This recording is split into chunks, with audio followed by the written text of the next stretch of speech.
Bonjour à tous et bienvenue dans un nouvel épisode de mon journal de guérison. Entre le vlog et le podcast, je partage avec vous mes petits pas pour aller mieux, tant dans ma tête que dans mon corps. Bonjour à tous et bienvenue dans une nouvelle vidéo. Aujourd'hui on se retrouve dans le deuxième épisode de mon journal de guérison. Je vous ai emmené cette semaine dans tous les petits efforts que j'ai faits pour aller mieux. Je vous ai dit que l'objectif principal c'était de faire de petits pas, de petits efforts, de saupoudrer ma vie de petits efforts pour ensuite être satisfaite de moi au quotidien. Et c'est encore ce que j'ai essayé d'appliquer cette semaine. Aujourd'hui je fais un peu de poterie et j'avais envie de filmer une petite vidéo justement pour vous parler un peu de mes avancées cette semaine. Vous savez que je suis une passionnée de tout ce qui se passe dans le cerveau, donc forcément quand j'ai voulu arrêter de fumer les premières fois, je me suis beaucoup renseignée sur ce qui nous empêche de changer. Ce qui nous empêche de changer généralement c'est la peur. Quand on doit passer un concours, quand on doit partir seul en voyage, les choses qui nous bloquent à première vue c'est souvent la peur. La peur elle a une fonction dans votre corps, c'est de vous avertir quand il y a un danger. Et quand on parle de la peur, ça me ramène immédiatement à une chose que j'ai vécue en Algérie cet été.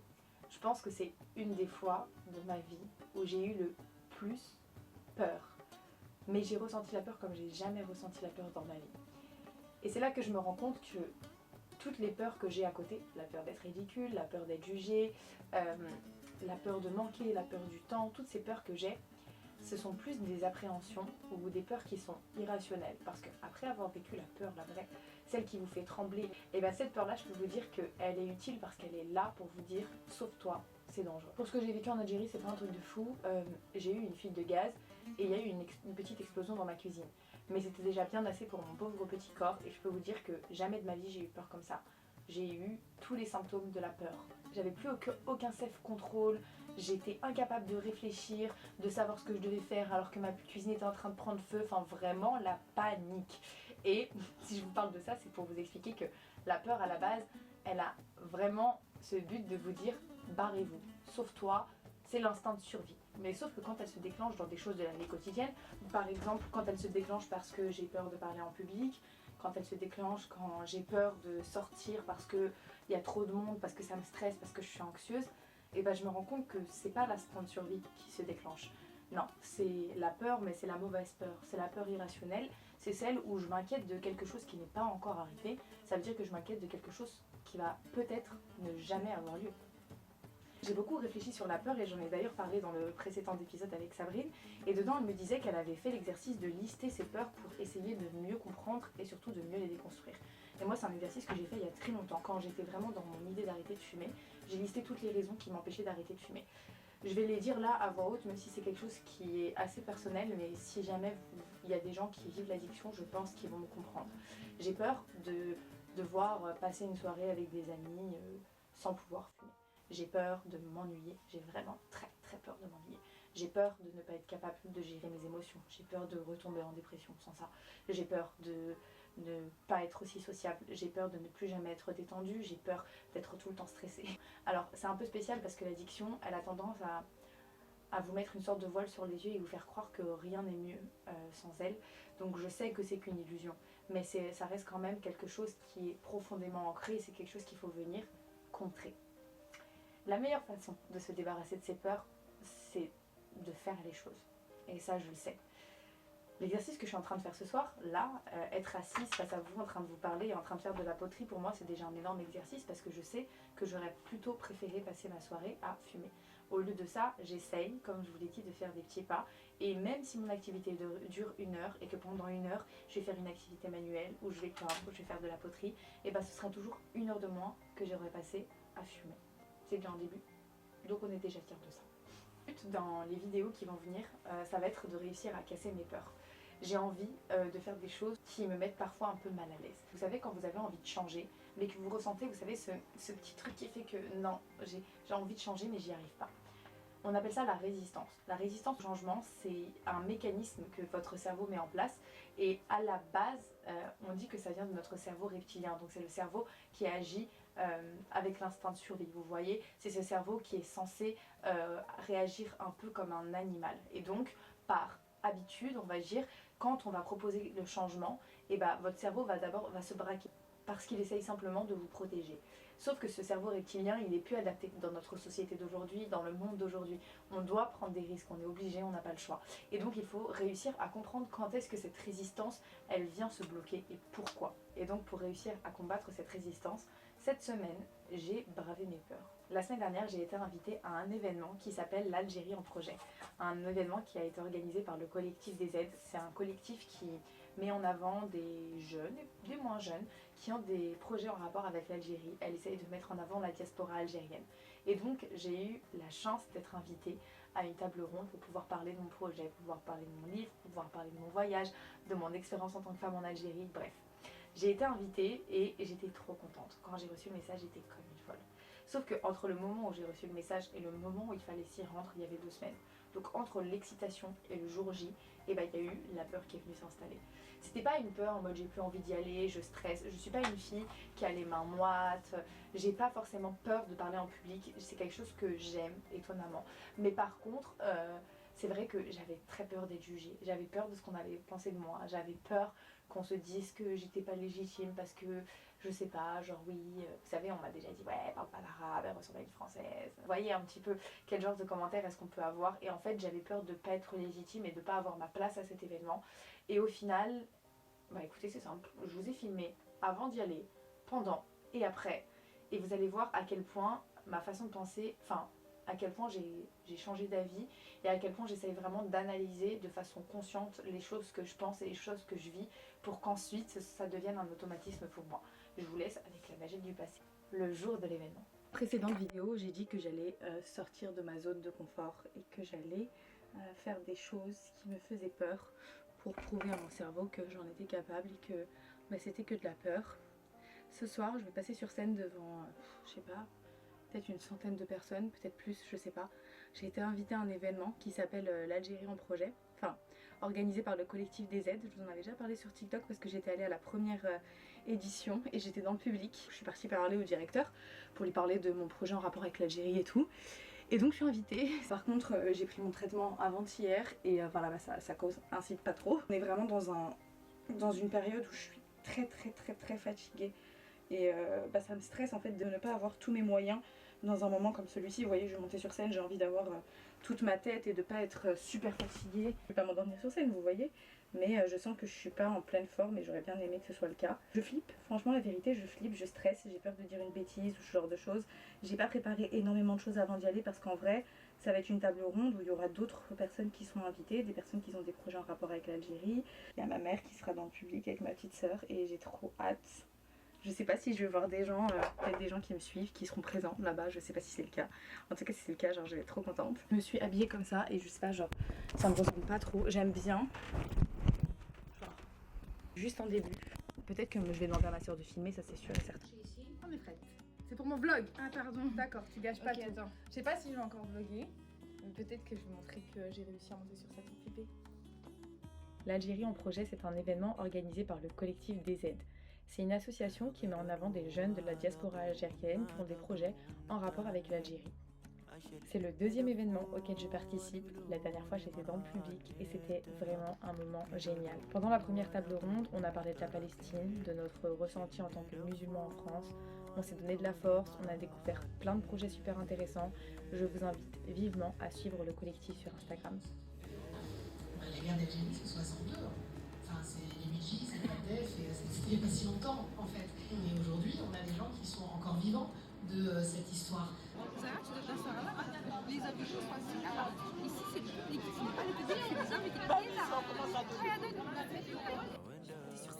J'ai passé pas mal de mes étés en Algérie quand j'étais plus jeune, et en grandissant, en fait, j'ai eu la sensation de pas tant que ça connaître particulièrement mon pays, au-delà de ce que j'avais l'habitude de voir quand j'étais en vacances, c'est-à-dire très souvent le chemin plage-maison, et on va chez la famille, etc. Mais j'avais pas la sensation de connaître plus que ça le pays dans sa globalité. Quitter l'Algérie toute seule en tant que femme, on a d'abord tenté un peu de me dissuader.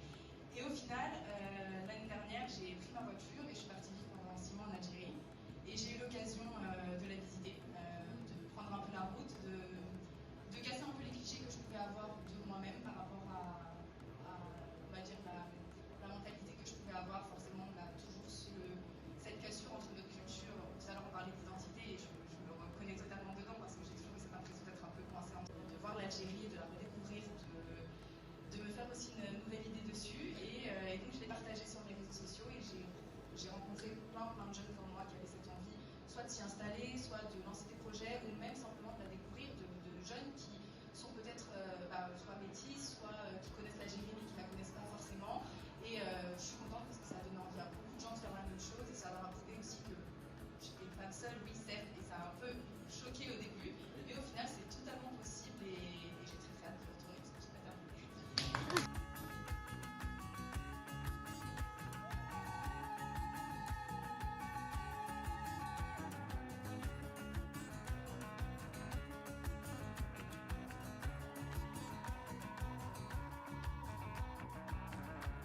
Ok, je viens de rentrer.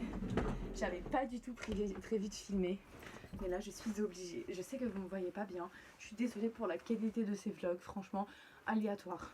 Vraiment aléatoire. Incroyable. Je suis tellement heureuse d'y être allée. Je suis tellement heureuse de la façon dont les choses se sont faites. Parce que je me suis pas retrouvée là par hasard. Je me suis donné les moyens. Et c'est rare de m'entendre dire ce genre de choses là.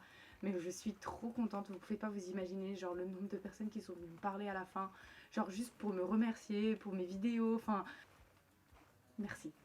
Et si je m'étais écoutée, si j'avais écouté ma peur, si j'étais sur scène les gars, genre mon cœur il faisait boum boum boum boum boum. Je me suis lancée. Et ça s'est passé encore mieux que ce que j'avais espéré. Je suis trop contente. S'il y a des gens qui me regardent et qui étaient là ce soir-là, qui étaient là, qui étaient dans le public, juste merci parce que ça a été de la folie. Et cet exercice-là, de faire des choses qui me font peur, etc. et d'essayer de voir comment est-ce que je réagis, ça m'aide justement, vous voyez, à venir briser cette résistance au changement. J'essaye de me focus sur ça et de rappeler à mon cerveau, genre regarde, t'as vu ? Quand tu veux, ça peut se passer bien, tu vois. Et je dis pas que je vais sortir tous les soirs parce que je sais que j'en suis pas capable, mais au moins des petites choses comme ça, petit à petit, jusqu'à ce que ça redevienne naturel pour moi, parce que j'étais pas comme ça avant. Et en fait, c'était que des imagines qui valaient pas le coup d'être imaginées, parce que rien ne s'est passé comme je l'avais imaginé, ça s'est passé mieux même. Donc faut pas écouter son cerveau, parce que votre cerveau, il vous sabote.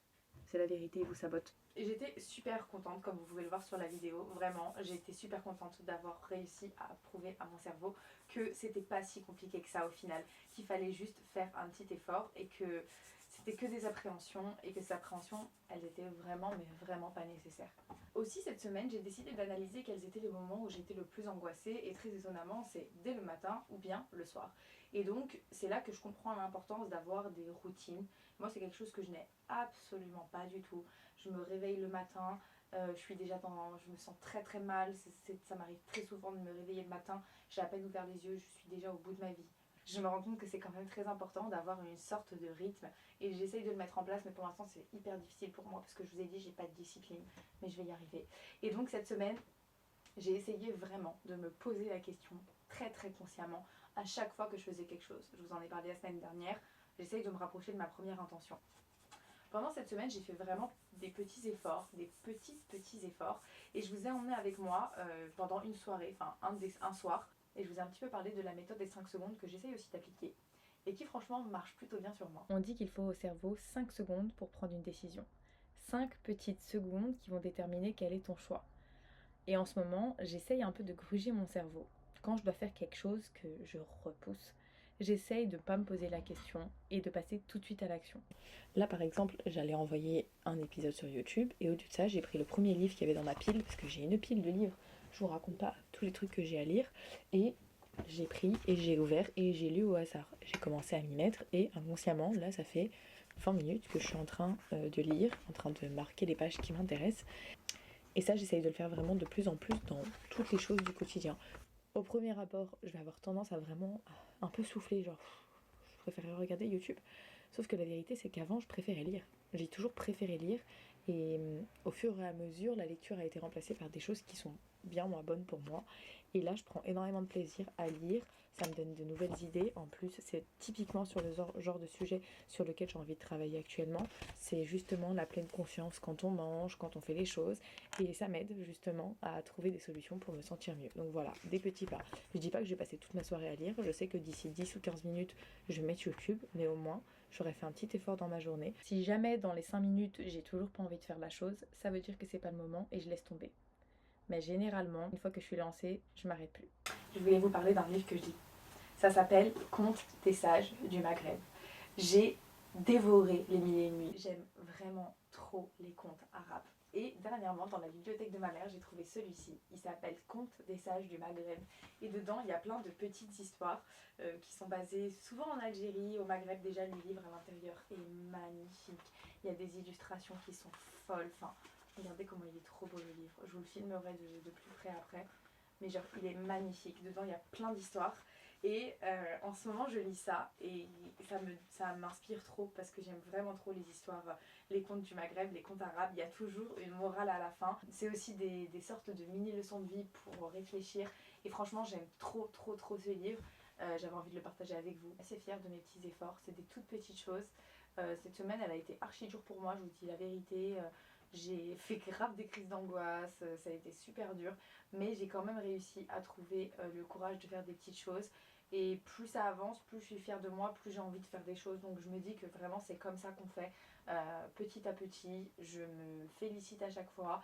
Et puis j'essaye aussi de garder le moral parce que... je pense pas que ça serait dur de dire ça. Parce que je pense sincèrement que j'ai vraiment pas envie de faire des vlogs, mélodrames, tout le tralala, mais qu'on se dise la vérité. En vrai, être malade et accepter d'être malade, ça demande quand même du temps. Je veux dire, j'ai été diagnostiquée maintenant il y a 1 an, mais vraiment pile 1 an. Et c'est un truc de ouf comment j'ai l'impression que c'était hier, parce qu'en vrai, j'ai commencé à me faire soigner seulement il y a 2 mois. Donc, en vrai de vrai, la réalité de la maladie, elle m'est venue dans la gueule que quand j'ai commencé à aller à l'hôpital. Enfin, non, parce que je souffrais déjà avant, vous voyez ce que je veux dire, mais là, vraiment, c'est autre chose. Et je vais pas mentir, parfois c'est un peu dur de l'accepter. Et en plus de ça, j'ai encore grave du mal à accepter le fait que ça m'ait gâché un peu tous mes projets. J'ai tellement envie de retourner en Algérie, j'ai tellement envie de reprendre la route, de continuer à faire toutes les choses que j'ai envie de faire. J'ai envie de vous sortir un nouveau guide, j'ai envie de visiter des nouvelles villes, j'ai des idées de documentaires, il y a plein de trucs que j'ai envie de faire. Et en fait je suis en stand-by parce que je peux pas le faire tant que j'ai pas le feu vert des médecins. Et le problème c'est que c'est une maladie qui est tellement rare que même eux ne savent pas. Et donc je suis là, j'attends, et c'est super dur pour le moral en vrai, parce que moi j'ai envie de me lancer professionnellement. J'ai l'impression de raconter ma vie, mais peut-être que ça parlera à quelqu'un, peut-être que quelqu'un est dans la même situation que moi et se sent coincé, n'a pas d'idée sur son avenir, sans que... Enfin, en gros là je vais devoir combler cette année et il faut que je trouve quelque chose qui me fait du bien, parce que je peux pas juste attendre que les choses arrivent. C'est pas bon, ça me plombe le moral. C'est pour ça que je suis quand même assez contente de réussir à me trouver des petites activités. Je suis contente d'avoir été invitée à cet événement. Cette vidéo, si vous la voyez, c'est peut-être votre signe à vous pour essayer justement de vous mettre des tout petits objectifs, même si ce sont de toutes petites choses. On essaie d'être indulgent avec soi-même. Il y a plein de gens dans les commentaires qui me disent faut que tu sois moins dur avec toi-même, etc. Mais vous savez, quand on est dans l'addiction, et la culpabilité, c'est quelque chose qui est très dur à gérer. Moi, je travaille dessus, j'accepte de me faire aider, je vais essayer vraiment de passer au-dessus de ça parce que ça va avec la guérison. Il faut que j'accepte plein de choses. C'est un travail vraiment psychologique. Mais vous voyez, c'est quelque chose qui me fait tellement souffrir que je vous avais dit que ces derniers jours avaient été un peu difficiles pour moi. C'est difficile de vivre avec la culpabilité, c'est difficile d'être malade et en plus d'être addict. C'est vraiment genre, c'est toute ta journée, tu te bats contre toi-même. Vous voyez, on parle de braver ses peurs et rien que le fait de parler de ce sujet, rien que le fait d'en parler genre comme ça, à voix haute et de dire les choses, pour moi c'est quelque chose de ouf parce que vous imaginez pas le nombre de personnes qui m'entourent mais qui n'étaient même pas au courant que je vivais ça. J'ai été seule pendant trop longtemps, j'ai gardé ça pour moi pendant trop longtemps et j'ai pas envie que ce soit une honte parce qu'il y a plein de gens qui tombent dans l'addiction, il y a plein de gens qui sont malades aussi et qui sont addicts. Et si j'étais restée dans mon côté très coupable, etc., je ne serais jamais allée voir un médecin. Et si j'étais restée dans ma culpabilité, j'aurais jamais osé aller voir un médecin pour lui dire que je me sentais pas bien. J'aurais continué à croire que c'était de ma faute et on n'aurait jamais su que j'étais malade. Donc faut parler, faut se faire aider, faut assumer aussi, on a tous des faiblesses dans la vie et peut-être que le chemin sera long. Vous savez, parfois je me dis ouais, ça se trouve je poste ces vidéos et dans 2 ans je serai encore en train de fumer, j'en aurais honte. Je sais que non, parce que j'ai jamais eu la hargne comme je l'aime maintenant. J'ai jamais eu autant envie de sortir de ça, jamais je suis arrivée à ce stade là où je peux plus retourner en arrière en fait. Donc je peux que être fière de moi et je vous invite vous aussi à braver vos peurs. Là moi je le fais en postant cette vidéo, je le fais en parlant de ces sujets là, je le fais en m'exposant, je le fais en parlant de tout ça, alors que je peux vous dire que s'il y a bien quelque chose que je déteste, c'est le fait de faire pitié aux gens. C'est mon ego d'Algérienne. Et voilà, j'espère que ces vidéos elles sont plus inspirantes. Mon but c'est pas de faire pleurer dans les chaumières, je veux pas que les gens aient de la peine, etc.